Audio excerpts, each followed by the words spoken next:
Hi there. I want to start today with, I'll read you safety rule number 11. And it's about modifying. When faced with a passage or a chord that you cannot play safely, modify for yourself and keep coming back. You may be surprised to find that you are able to safely play it in the future. And I would say this is not just for something that's like dangerous to play, as in you feel like it might injure you, but also just chords that are too difficult to play at this point. Being able to modify is great. And of course, some basic knowledge helps, but don't believe that don't feel like it's going to take tons of knowledge or studying music theory in college. It's nothing like that. The simplest things that you can very easily learn by going to my public playlist, which is Guitar Mastery Exercises. I'm going to talk about the 1 and the 3 and the 5 today. That's something you can learn in the Guitar Mastery Exercises. And also in the Become a Natural class, we learn all about how chords are built and to a certain extent how to modify them. But one of the main things you can do to modify a chord is, it takes no knowledge at all. You just play part of the chord. And I'm going to show you that, an example of that with the G chord. So first of all, when you learn a G shape, I would like for you to learn it with thinking of this as part of the shape. Usually you're shown this shape and we think, oh, that's G. But it's really important to know that this is part of the shape. You can use that knowledge in so many ways. And one way is that, so if we just want to play part of the chord, two easy things are play the top part. And if you're finger picking, that can sound very nice. You could use any finger you want, or just play the bottom of the chord. And right now I'm just fingering, this is the 1 and this is the 3. Talk more about that later. It can sound great. You can mute if you play real sloppy, you're going to end up muting that first string anyway. And you can just strum away without feeling like you're going to hear something funny. So the first two easy ways of modifying is to play part of the chord or all of the chord. A cool thing you can do with the G chord is you can sort of condense it. I don't know how else to say this, but this spot right here is also part of the G chord. When it's open, it's a B. That's a note in the G chord. And when you play here, that's a D. So if you want to take a finger and put it on the D note on the second string, you can play G chord like that too. And I'm letting this finger mute the first string. So it's the same shape, it's just not as spread out. Some people like to play it like that first. You can even grab the low note with your thumb, let the thumb mute the 5th string and play.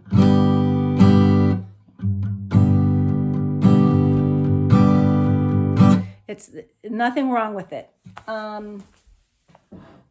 So even with that little bit, you could just take that little bit into the world, and when you're faced with something you can't do, or I guess that goes more for chords, you can modify your melodies though too. And you're playing with other people, you can just play part of the chord and no one's going to notice. Even if you just play one note in the chord, no one's going to notice. And that's really good for your development, to play with other people. So don't not play with other people just because you can't make the full G chord. You can even skip a chord and keep playing in the song and just know that that spot was, where you wanted your G chord. Okay, so another thing, let's see. We just did, it's for safety, but it also works for something you just can't do yet. It means modify. So to understanding, help, knowledge, let's see. Okay, the knowledge helps, but I guess I already said that. There's a lot of things you could do with very little knowledge. But when you do go into learning the fretboard, it's really, it's pretty basic. It just takes having those lessons and learning what chords are made out of and how moving one part of the chord changes the chord. Or you could just take a chord and experiment by changing it a little bit and see how that sounds. You can put part of a chord or all of a chord. We talked about playing the top part or the bottom part. One thing about muting and strings that buzz or mute, if you develop your right hand and learn some finger picking, then you can just skip that string, just not play that string. And that's probably why I learned finger picking, is because it's an easy way to modify a chord by just leaving one of the strings out. Let's talk a little bit about D major 7 and A major 7. And this is something you can do with any chord. Something that we talk about so far in the guitar, I have to be careful or I'll say the wrong name, guitar mastery exercises, is we learned what a 1 is, and wherever you have a 1, you have a 3 real close by. And so here I have the 1 of my chord, which is a D note. I have the 3 of my chord, and you don't even have to know the names of the chord. Just by the shape, you can know that if this is 1, that's 3. And pretty soon in guitar mastery exercises, we're going to learn where 5 is compared to the 1. And this happens to be the 5 of the D chord. So just a small example of how modifying works when you understand pretty basic things about the fretboard and about how chords are made. Wherever you have a 1, you can lower the 1 note or the root of the chord half a step. And so if instead of playing 3rd fret, if I play 2nd fret on the 2nd string, that gives me a D major chord, which is very pretty. Same thing with the A chord. Some people complain about A chord being hard to fit all their fingers in. If you make this shape, it's kind of like the D shape, only it's on string 2 and 4. And I'm fretting on string 3, 1st fret. Make sure you can see that. For some reason, I'm buzzing on this guitar. Okay.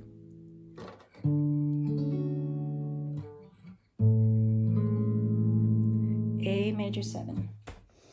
And every chord has a root, and we're talking about the higher parts of the chord. If you find a root on the higher strings, lower it half a step, then you're going to have that chord, major 7. Sometimes you can, let me show you, if it were a chord, a song that had G and C. Here's G. This is a 1, it's a G note. If I play a half step lower, which is actually a little bit easier, or you could do the cheat G. And if you play C by just lifting up the index finger, you don't even have to play that note anymore. C major 7, and they sound beautiful. Actually, I didn't even use pinky that time. I just played the lower part of the G chord.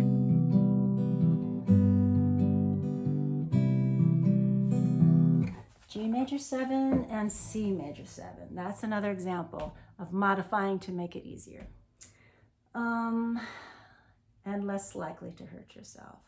Let's look at, there's a couple others. I can show you examples of playing part of the chord. F sharp major. This is where finger picking comes in really nice, because F sharp major would normally have these, it would bar here, and then you just play this minor chord shape right there. And it's pretty demanding, takes some strength, but you don't really need these two. And if you're finger picking, actually you, would want sort of a finger pattern kind of like that, where that would give you, and so I'm able to miss these two strings. The reason I was hemming and hawing there is because sometimes you can get an alternating bass, but with this one it would be hard to get an alternating bass with a note that sounds right. B minor, often that's a common question, is an alternate form of B minor. And well, this would be one actually, where you just don't play the bass note.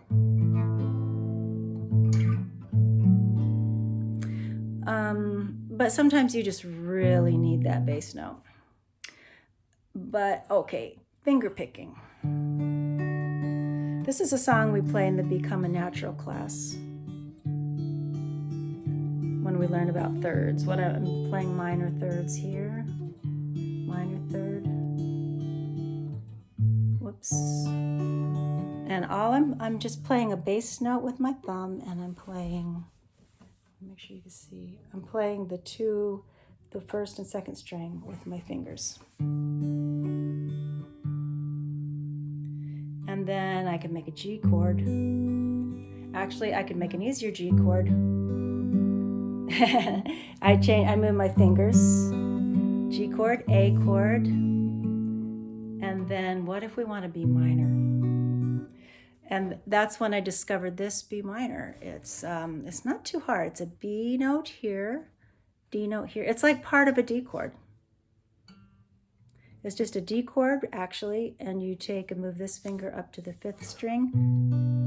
And if you only play those 3 strings, this string, this string, and this string, it makes a complete B minor chord. It's got a 1 and a 3 and a 5 in it. Guess what? Still sounds pretty. G with 2 fingers. Let's see, we could do, yeah, we could do that. A with even just 1 finger. See? F minor, B minor. Yeah, that's enough. I guess the possibilities are endless. We could go on and on. But I just wanted you to know how doable it is, and that's something, hopefully you're highly motivated to learn more about the guitar fretboard so that you can modify for yourself when you need to. I'm going to include a link about Django Reinhardt. He's one of my idols. Not that I listen to his music a lot, but that he could play so well. He was arguably one of the best guitarists ever to live. He had his hand burnt when he was a child, but he grew up as a gypsy, living a gypsy life, and there was just music. That's what they did. They didn't watch TV, obviously. So he understood totally the language of music and how his guitar worked, even as a young child. And so when he got burned, he just modified for himself. He plays with mostly 2 fingers, and you'll see that in the video if you look at that link. He plays mostly with his 2 fingers. He has his other 2 fingers. These 2 are in good shape, and then these 2 are deformed. And he uses them a little bit. You'll see when he makes chord. He has his own cool chord shapes that are very unique.